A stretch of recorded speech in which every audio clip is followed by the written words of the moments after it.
Hey, what's going on, everybody? My name is Corey, better known as the Seaman. I want to welcome you to another special edition of the Seaman's Cinema Sit-Down. That's right, folks. Chilling once again in the comic book corner as we continue on the Seaman's Infinity War countdown.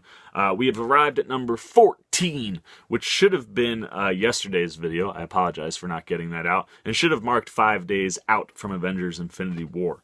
You know the drill. Pull up a chair, take a seat. I'm going to get us caught up and talk today about Captain America Civil War. Oh, what a delight this movie was, man. I saw it, I think, 3 or 4 times in theaters. You know, I saw it on a regular screen. I saw it in IMAX 3D. I saw it in 4D. 4D really solidified this movie as like, wow. The action in this movie is amazing. The story is very strong. It is just, once again, another huge success and win for Joe and Anthony Russo. You know what my normal deal is, right? We like to talk about the bad and just go with all the good, but we did the same thing with Winter Soldier that we're going to once again do with a Joe and Anthony Russo production, and I hope that means we'll get the exact same kind of outcome when we get to the end of Infinity War, and that's just talk about the good, because there is so much good in this movie. Of course, we start at the top with the Russo brothers. This is just, once again, a wonderfully executed movie for them in the Marvel world, solidifying them as the people who need to take on the Avengers movies going forward. Something they did so well in Winter Soldier with a small group, which is what landed them this movie, and they did it even better with the bigger group. They just share the screen with everyone so well. You know, they give our new characters enough time to shine and really kind of solidify who they are and set them up perfectly for their solo movies. They bring back all the folks that we are used to seeing and make them shine in ways we haven't seen them before. You know, at times this feels like an Avengers movie, right? Because everybody's involved, except Thor and Hulk. But we replaced their absence with Black Panther and Spider-Man, which is pretty awesome. You know, but then at other times, this, again, like a lot of the Avenger movies, as I've stated, feels like Tony's story. There's a real solid heartbeat for Tony's story in this movie. But the reason this movie, I think, is so successful is that despite all that, with all that stuff going on, this is still a Captain America movie, and it feels like one. It's structured like a Captain America movie. The story is told like a Captain America movie. The heartbeat of this film is Cap trying to save Bucky again. It's wonderful that they stick with this really ultimately resonating above everything else as a Cap movie. Because it's his movie. Unfortunately, Chris Evans is more than happy to have everybody come join him in his world to come play for a little bit. I love where they start in this movie. They start with the sequence of Winter Soldier committing an assassination and stealing some kind of what looks to be... It looks like super serum, right? The super soldier serum that was given to Captain America. It's that bright blue. And that's all we get. And I love that we start there because that ends up being our ultimate twist when we find out at the end, when it's just Cap, Winter Soldier, and Iron Man talking to Zemo, that in fact the people in that car were Howard Stark and his wife. It's Tony's mom and dad. What a twist. Wonderful moment in the movie.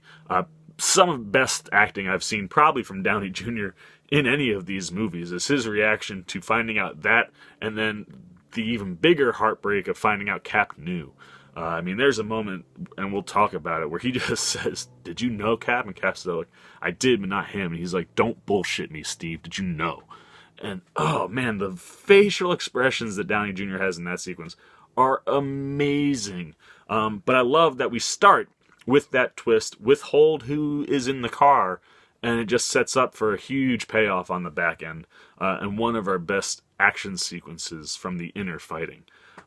So I love that. I also love that this is, is a well-crafted Civil War story that's being conducted by Zemo.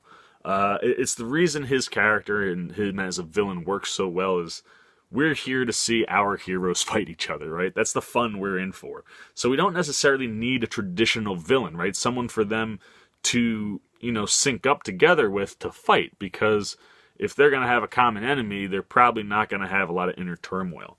And the way they utilize Zemo to drive that story makes Zemo the perfect villain for this movie. It also gives you a really solid structure and base story to Zemo, that if we decide to bring him back, if there's another Captain America movie or we use him in Black Panther, we can bring Zemo back in and already have a really well-established base. Very much for what Loki was for Thor. And I think the Russo brothers do an awesome job of building that out. I love that they start also with the Sokovia Accords, and they use that as the thing Zemo can launch everything off with to ultimately drive a wedge in between the Avengers, which is what his goal is.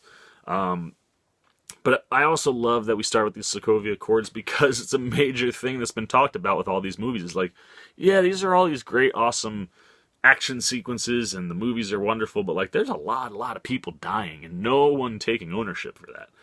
And this movie says, hey, we're going to address that right now, man. And so it's a great way to kind of answer that and show like why things were played out the way they were and what it's led to. It also draws a very definite line in the sand to separate our sides. Throw into that Zemo orchestrates the bombing during the United Nations meeting for the Sokovia Accords, which leads, to the death of King T'Chaka, which leads Black Panther, who we get to see in this movie, go on a revenge kind of push of his own, as does a lot of people. Revenge is a huge focal point in the movie, which I love. And we'll get to why that works so well.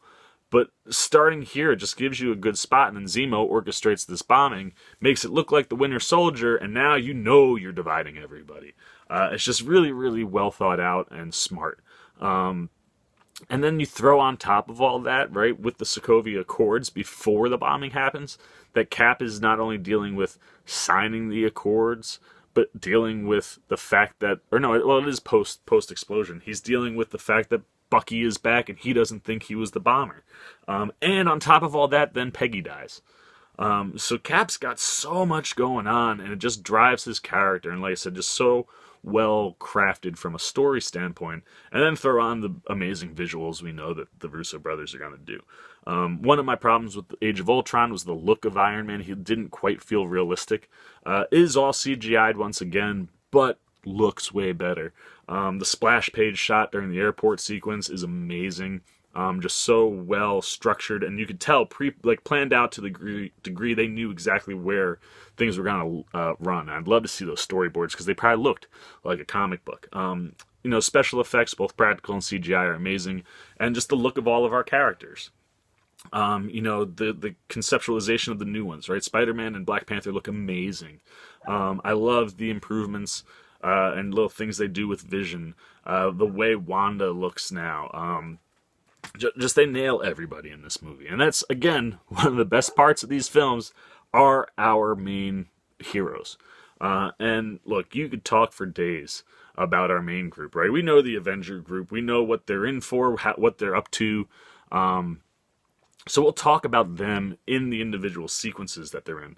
But that doesn't mean that that we're not establishing a whole bunch of newbies. We have 4 new characters in this movie that all get kind of established, or 3.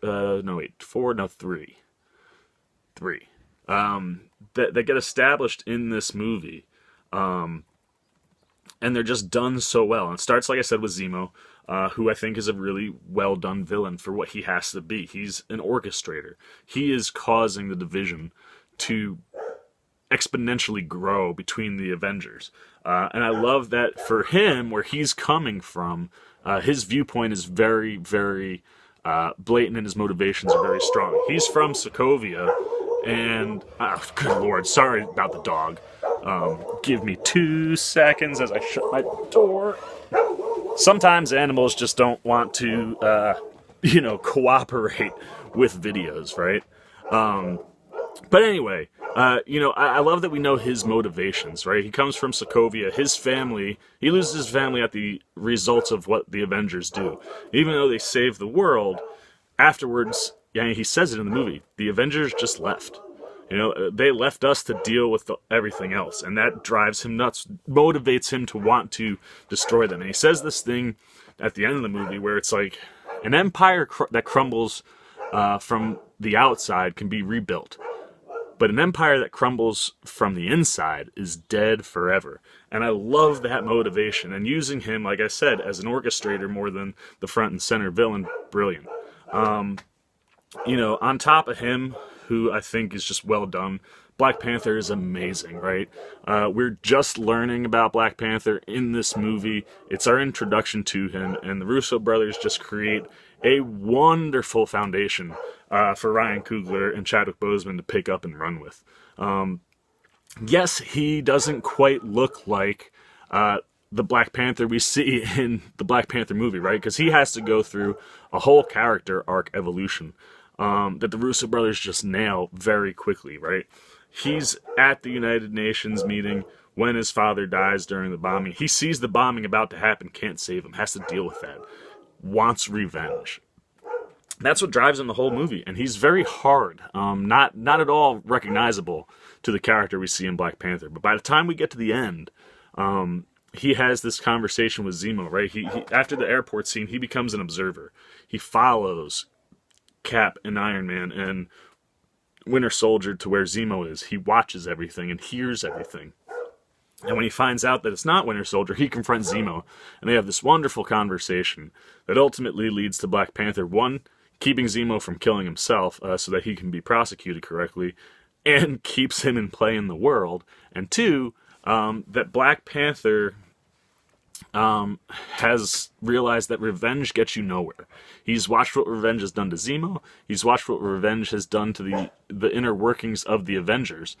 And he doesn't want to do that. And that change by the end of the movie is where Ryan Coogler picks up and delivers the character we get in Black Panther. And I just love that. I love that when he's on screen, he commands the screen. You want to know everything Black Panther is doing. His action sequences are amazing, right? The CGI is so tight. The way he moves is so cat-like. There's a sequence where he grabs on in a chase with Winter Soldier. He grabs onto his bike. Or maybe Winter Soldier himself while he's driving the bike, and they're in like a tunnel, and he does this run move up the wall and kind of flips, and it's just the way he moves, you just see the cat-like nature to it, and it just looks amazing. All of his action sequences are phenomenal. The look, right, and his abilities, what the abilities of the Black Panther give him, and then his outfit is just, oh God, so good. And I love the conceptualization of it, right? I mean, the fact that it's vibranium, so he can just walk through bullets. It gives you just some really, really popping visuals. The retractable claws that can actually scratch vibranium because they are vibranium. Just everything about the way he looks and the way he moves is just wonderful. And it immediately just makes you want a Black Panther movie. And then we round out our newbies with good old Spidey. Maybe the best entrance of any superhero ever. Watching Spider-Man's main entrance, we get the Peter Parker entrance first, which is all wonderful. I love that Downey goes to him, that he figured out who Peter Parker is, that he's saying it's a scholarship that he's there for. His interactions with Aunt May are hysterical because you're not expecting Aunt May to be so attractive. And that's a conversation that's been happening outside of the movies as soon as it was casted. So to throw that in there is just really playful and fun. And Downey just has so much fun with that. I love his relationship with Peter, how he's just fascinated by the tech and the science behind what Peter does, and that he wants to help him. And the mentor role of Tony is wonderful. But then he yells out, "Underoos!" And you get the best entrance ever for Spider-Man, man. He snags Cap's shield, lands on the car, has the shield, and you're just like, who knew that this was the Spider-Man I never knew I needed, right? Well, this is our third Spider-Man in a very short time frame, and everyone was excited to see what Marvel would do. But at the same time, I think everyone had to be a little hesitant because we've seen so many different versions of him, and Tom Holland was just perfect. Everything about Tom Holland is wonderful. He looks like a high school student, which is really refreshing. The way he moves, he picks up on the humor. Falcon even says in the airport sequence, I don't know if you know this, but there's usually not this much talking when you're fighting. He gets everything that is Spider-Man. It just lives in Tom Holland. And his action sequence, right, we only get him for about maybe 10 to 15 total minutes of screen time between the Peter Parker intro to Tony and then at the airport. And that action is just enough to make you go, oh, that's the best Spidey stuff I've ever seen. I want more Spider-Man. I mean, to set up two characters like that, what a brilliant job by the Russos.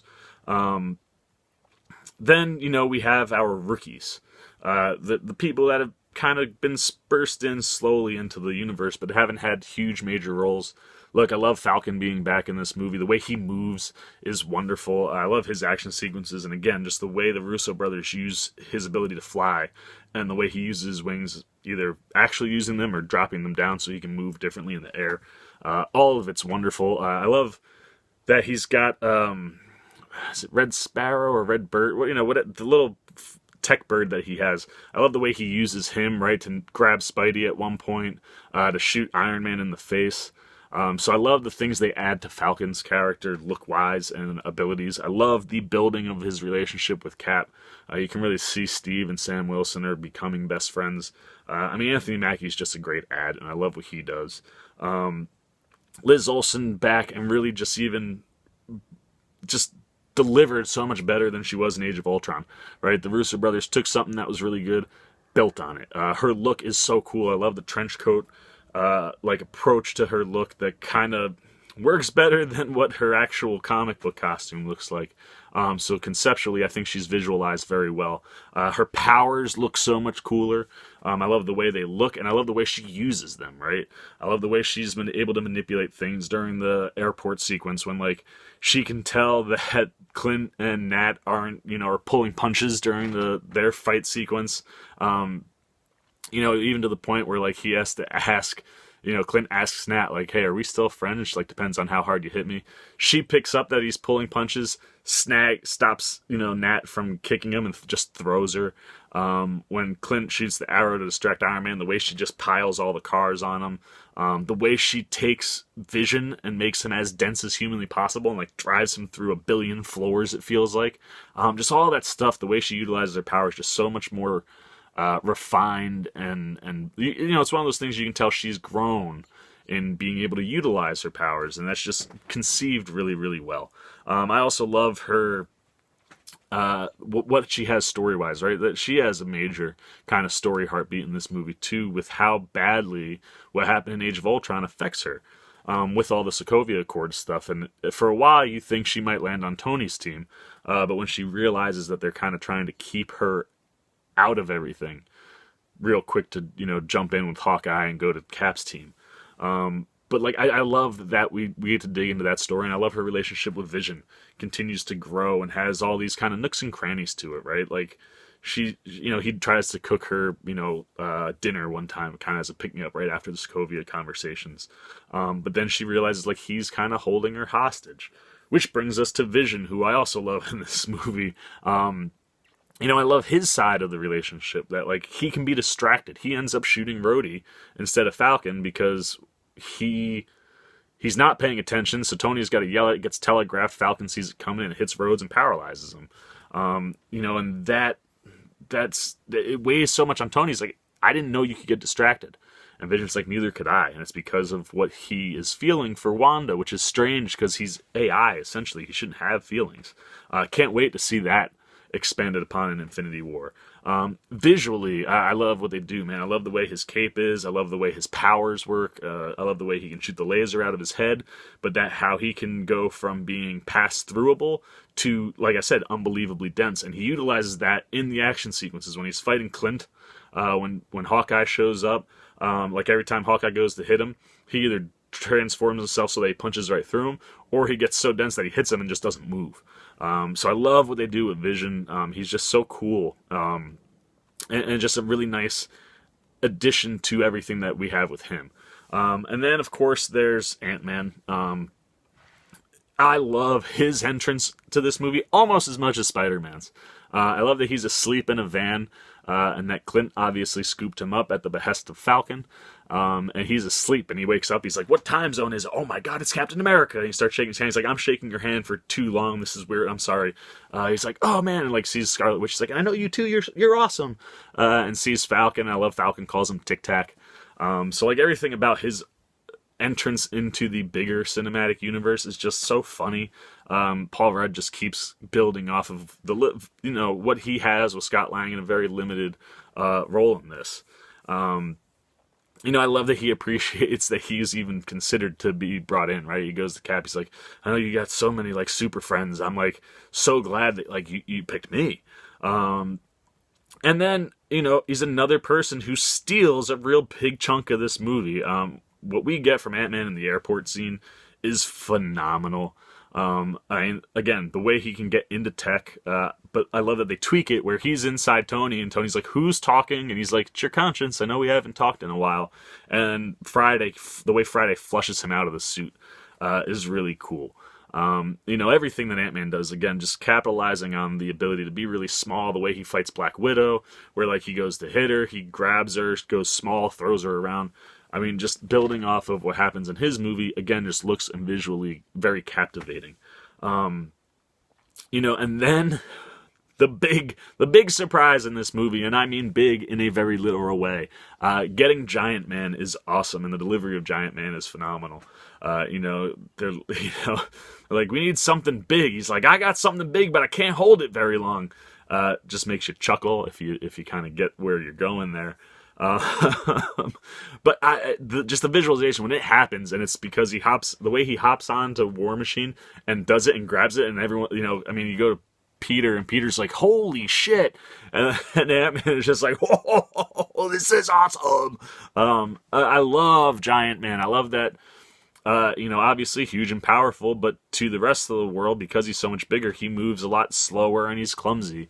I love the way Spider-Man takes him out, and I love how young Peter is, that he goes, hey, you guys ever see that old movie, Empire Strikes Back, when they're on, like, the winter planet? Like, I got this idea, and everyone's like, Tony, how young is this kid? But, like, everything about Giant Man works, and I love Ant-Man. I can't wait to see how he's visualized going forward, obviously, in the Ant-Man and Wasp movie, and however they decide to use him in Avengers.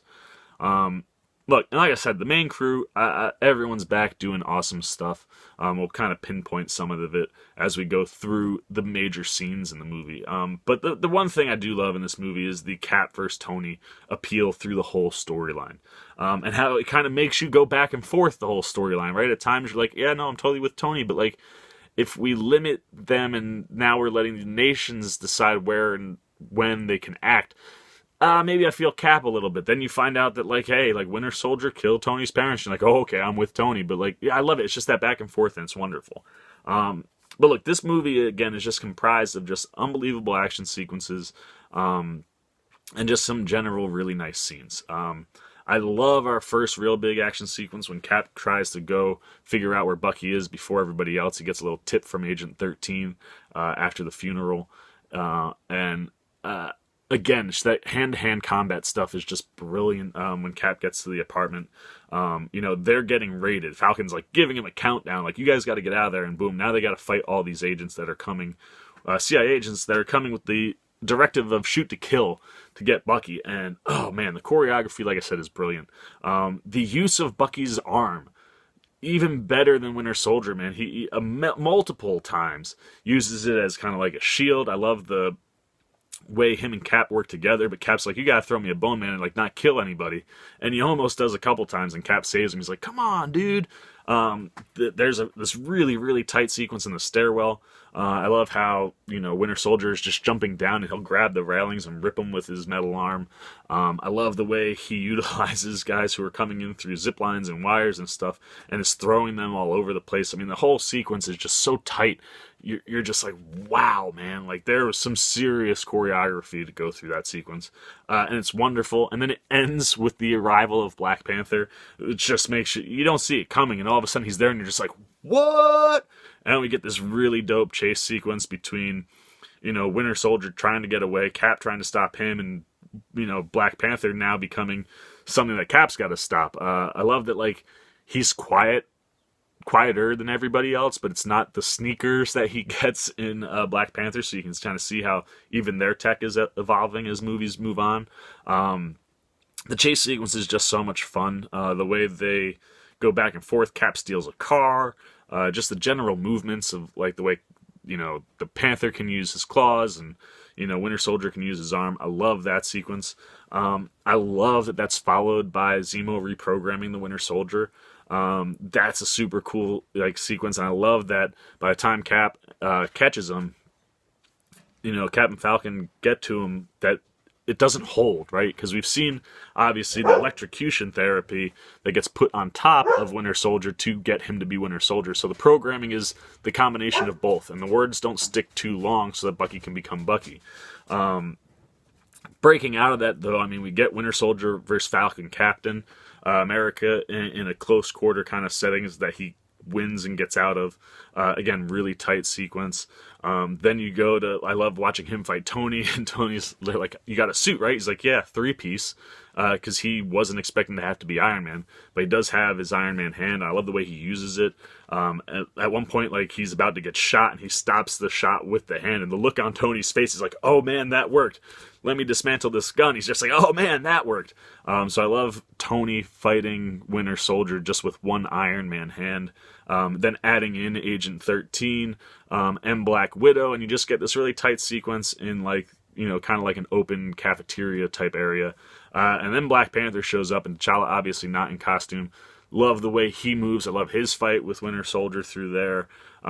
We get that second icon, this just major iconic moment in the Marvel Cinematic Universe where Bucky's trying to get away via an helicopter, and Cap finally rebounds, gets there. He's not in his suit. He's just in a tee and some pants. And he holds the copter and something on the ground, man. And you want to talk about showing off how ripped a dude is. The only reason this scene is in the movie is to show off how huge Captain America is. He's so big, he pulls a helicopter down.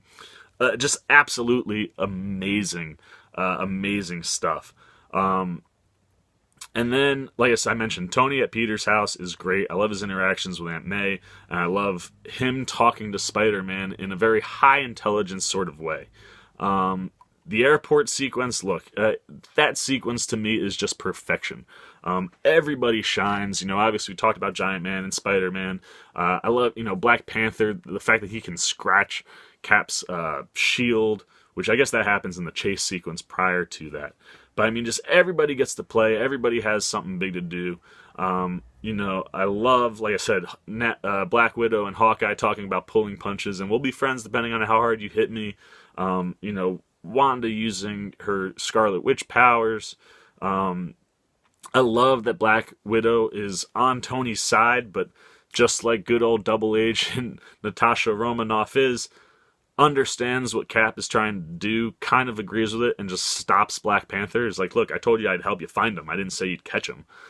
She pulls that move, and I love that Tony calls her out for that afterwards. And then obviously Rhodey getting shot down is a major, just one more major thing to throw on top of Tony to motivate him before he even finds out that Winter Soldier is the guy who killed his parents. But it is just such an unbelievable visual action sequence. So much fun.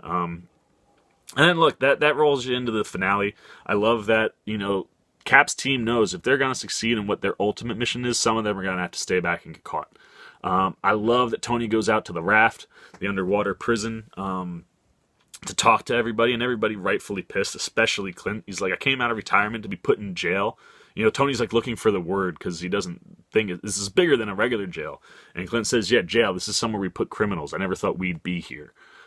So you can I love that you get their anger, and then the fact that Tony knows that scrambles the audio channel. Is like, look, Sam, we got 30 seconds. I need you to tell me where Cap is, because boom, and he shows him that Zemo was the one who ultimately impersonated one guy to get the face-to-face conversation with Winter Soldier, and then also posed as Winter Soldier himself, and that gets Falcon to buy in and go, okay, Tony, he's like, I'll give this to you if you're going to be a friend.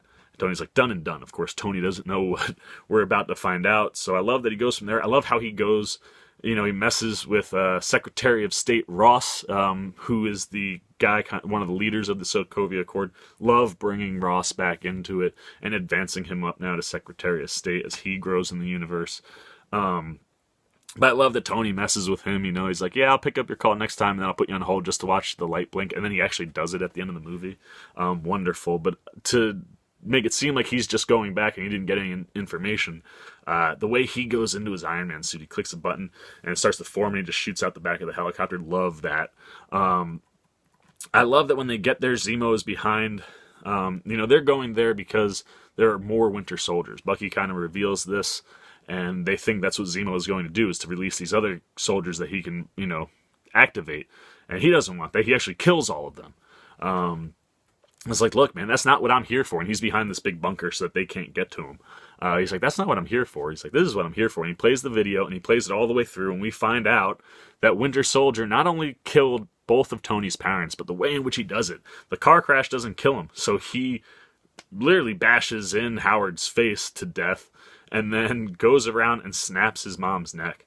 And like I said, some of the best acting we've seen from Downey, maybe at all in the universe. The facial expressions and the pain and hurt of finding out that this guy is actually the reason his parents died and didn't come back. Something that they talk about at the beginning. One of those clues, we have this really cool young de-aging of Tony sequence where it's the conversation he wished he could have had with his parents that night. But the way that breaks his heart, and then the way that Cap tries, like I said, defend like Winter Soldier, like it wasn't him, he was programmed. And he's like, did you know? He's like, I didn't know that it was him. He's like, don't bullshit me, Cap. And then that leads to a great action sequence that eventually goes to him like, come on, man, like he was under the influence. And Tony's just like, I don't care, man, he killed my mom. And you get this awesome fun sequence through like a tunneling kind of chimney pipe sequence where Cap ruins some of Tony's tech, and he's trying to close the door as as Winter Soldier's getting out, and his tech can't get a lock, so he goes, I'm eyeballing it, and Smash comes up, hits that. But the choreography of the fighting between them going up and then coming down is really awesome. Then you get that closed quarters room, which gives you that other big iconic visual, right? I mean, we've had two at this point. Spidey holding the shield, and then Cap holding the helicopter. And this third one, man, when Tony goes with the blasters and Cap's got the shield in that big bright, that room, that sequence is so much fun, man. The way Cap and Bucky share the shield at one point while they're fighting Iron Man. The way Iron Man blows Bucky's arm off and then is getting his ass kicked by Cap, and he's uses Friday like, oh, assess what his movements are. Okay, now let's kick his ass. And they're beating the crap out of Cap. And it's just, again, one of those things where the action is wonderful and you totally get both sides and you don't really know who you're rooting for. At any one moment, you're just rooting for whoever's winning. And then the fact that he gets distracted by Bucky, who grabs him, he turns, he kicks him, knocks him out, but that gives Cap an opportunity to pick Iron Man up and like throw him down and then slam his shield into his chest. Almost felt like he was going to kill Tony, and then Tony's just like, oh man, I've never seen the dark side. Something Tony said, I don't know if I can trust the guy in Age of Ultron. Trust the guy without a dark side. Well, we got to see the dark side of Cap, and it scares Tony. And as he's leaving, he picks up the shield, and I love that Tony goes, that's not your shield. My dad made that shield. He made that for Captain America. And Cap drops the shield. Just a wonderful, wonderful sequence. And then I love the way they end this movie, wrap it up, right? You get Iron Man getting a letter delivered while he's talking to Rhodey, using tech to help Rhodey walk. I love who delivers the letter, and that's something we'll talk about in a different video. And I love that it's a letter from Cap. And Cap busts everybody out of prison and says, hey, here's a cell phone. Call me if you ever need me. And I've only watched one trailer for Infinity War, the original teaser, and in that teaser you see Tony holding a cell phone, and we know that's the cell phone he's going to contact Cap with. So look, just a wonderful action-packed movie, really solid story delivery, just a well executed movie that I think sets up where we're headed really well. I can't wait to see how the Russo brothers use everybody, and I love their mid and post credit, right? The mid credit scene with Cap and Black Panther. And Bucky's saying, hey, I gotta hide. And Cap's like, if they find out he's here, they're gonna come. And Black Panther's like, let them come. Love that, getting you jacked for Black Panther, which happens right after this. And then, of course, the Spidey post-credit. The other movie that happens right after this movie. I love that he gets, like, more tech. He has his little Spidey spotlight with all the different things he can do. It's almost like an app. Love all of that. I just love everything the Russo brothers did with this movie. So much fun, action-packed, good old, just a great time. So that's all I gotta say, man. What'd you guys think of Civil War? Hit the comments, let me know. what you liked, what you didn't, how much you love that 18-minute scene at the airport. If you liked my video, please give me a thumbs up, and if you're new here, please hit the subscribe button and the little bell so you get alerts every time I make a new video, including the next installment of the Infinity War Countdown. For the Seaman Cinema Sit Down, I am the Seaman. I am signing off. Peace!